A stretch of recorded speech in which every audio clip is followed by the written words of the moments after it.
శుభం బియాదు శ్రీ గురుభ్యో నమః. మకర రాశి వారికి ఆగస్టు 1వ తారీఖు నుండి 15వ తారీఖు వరకు ఏ విధంగా ఉందో విషయాన్ని మనం విశేషంగా తెలుసుకోవడం ప్రయత్నించేద్దాం. మకర రాశి ధనస్థానంలో రాహు, తృతీయ స్థానంలో శనీశ్వరుడు, అలాగే షష్ఠ స్థానంలో గురుడు శుక్రుడు 2 గ్రహాలు, అలాగే మనం చూసుకుంటే సప్తములో బుధ ఆదిత్య యోగం, అలాగే అష్టమ స్థానంలో కేతువు, భాగ్యస్థానంలో కుజుడు, ఇలా గ్రహాలన్నీ ఉన్నాయని చెప్పడానికి అవకాశం ఉంది. అయితే ఇలా ఉన్నప్పుడు ఆర్థిక విషయం ఏ విధంగా ఉంటుందంటే ఈ భాగ్యంలో ఉన్న కుజుడు లక్ని కొంచెం మిస్ఫైర్ చేసే అవకాశం ఉంటుంది. కాబట్టి కొత్త ఉద్యోగ ప్రయత్నాలు చేయకుండా ఉంటే బాగుంటుంది. ఇంకొకటి ఏంటంటే ఈ మకర రాశి వారి యొక్క తండ్రి గారి విషయంలో కొంచెం జాగ్రత్త తీసుకోవాలి.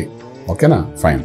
ఇక మకర రాశి వారు ఈ యొక్క కొత్త ఉద్యోగ ప్రయత్నం చేయకుండా ఉన్న ఉద్యోగాన్ని నిలబెట్టుకుంటూ ఒకవేళ ఆఫర్స్ ఏమైనా వచ్చినా అంటే ఆర్థికంగా బలోపేతం చేసేటట్టుగా ఏదైనా ఆఫర్స్ వస్తే ఆ ఆఫర్స్ని నిదానంగా కొంతకాలం వరకు వెయిట్ చూసి మనకు కుజుడు భాగ్యంలో నుండి రాజ్యంలోకి వచ్చేంతవరకు ఆగవలసిందే. ఎందుకంటే ఆ భాగ్యంలో ఉన్న కుజుడు మనకు అంత సహకరించే అవకాశం లేదు కాబట్టి. సో లక్ ఉందా అంటే లక్ లేదు. లక్ లేకుండా వచ్చే ఉద్యోగం చెప్పచ్చు. లక్ లేకుండా ఉద్యోగం వస్తే అది ఎలాగ ఉంటుందంటే ఆల్మోస్ట్ లైక్ హార్డ్ వర్క్తో కూడిన ఉద్యోగం లాగా ఉంటుంది. హార్డ్ వర్క్ ఎంతకాలం చేయగలుగుతాం, దాని మీద ఎంతగానో నమ్మి ముందుకెళ్ళగలుగుతాం. సో కొత్త ఉద్యోగ ప్రయత్నాల్లో మీ పెద్ద బెనిఫిషియల్ ఏమీ లేదు. అలాగే వ్యాపారంలో కూడా కొత్త వ్యాపారాలు ఆరంభించకండి. ఉన్న వ్యాపారాన్ని ఎక్స్పాన్షన్ చేయండి, కానీ దాన్ని ఎక్స్పెక్టేషన్స్ ఎక్కువ పెట్టుకోకండి. ఫర్ ఎగ్జాంపుల్ ఒక ఫుడ్ ఇండస్ట్రీ పెట్టేది, దానికి ఒక బ్రాంచ్ ఓపెన్ చేయాలి, పెట్టాం కదా మొన్న నుండి లాభాలు వస్తాయని ఎక్స్పెక్ట్ చేయకండి. కుజుడు అక్కడ ఉన్నవాడు అదృష్టం ఇవ్వడు. అంచేత కనీసం 40 రోజులు 1.5 మంత్ వరకైనా వాడు అదే న్యూట్రల్గా ఉంచుతాడు. సో ఏ వ్యాపారమైనా ఎక్స్పాన్షన్ చేయాలనుకున్నా, బ్రాంచ్ ఓపెన్ చేయాలనుకున్నా లాభాలు ఎక్స్పెక్ట్ చేయకుండా ముందు ఓపెన్ చేసుకోండి. చేయాలనుకుంటే నష్టం అయితే జరగదు, కానీ న్యూట్రల్గా ఉంటుంది.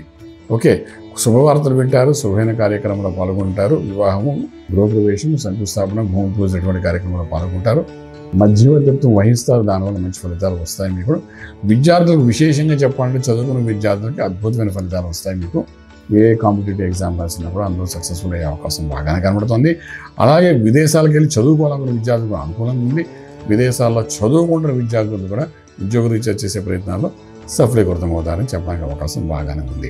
ఓకే, ఇంపోర్ట్ ఎక్స్పోర్ట్ వ్యాపారాలు చాలా అనుకూలంగా ఉన్నాయి. ట్రేడింగ్ చేసేటప్పుడు కూడా ఐరన్ కోర్ మీద ట్రేడ్ చేయండి, అగ్రికల్చరల్ ల్యాండ్స్ మీద చేయండి, ఫుడ్ ఇండస్ట్రీ, ఫార్మా ఇండస్ట్రీ మీద కూడా ట్రేడింగ్ చేసుకుంటూ ముందుకెళ్ళండి, సక్సెస్ఫుల్ అవుతుంది. లక్కీ నెంబర్ 5 మీకు పాజిటివ్గా పనిచేస్తుంది.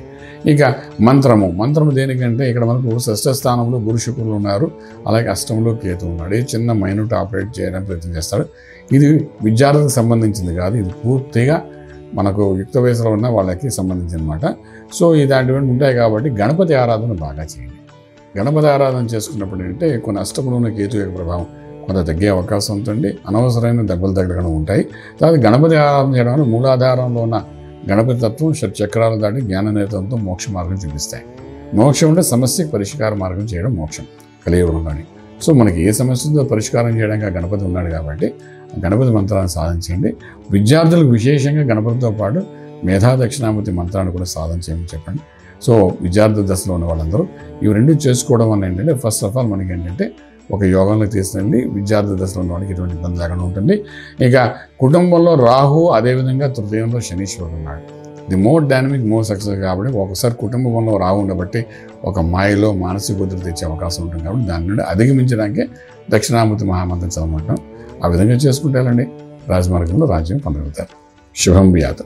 పూర్తి వివరాలకు సంప్రదించండి శ్రీ వేదమాత గాయత్రి జ్యోతిష్యాలయం, బ్రహ్మశ్రీ మంతా సూర్యనారాయణ శర్మ గారు, Srinilayam, first floor, 101, Sai Vaibhav layout, Chitrapuri colony పక్కన, కాజాగూడ, హైదరాబాద్ 500008. సంప్రదించవలసిన ఫోన్ నంబర్ 8855559147, 8855559148, 9849996644.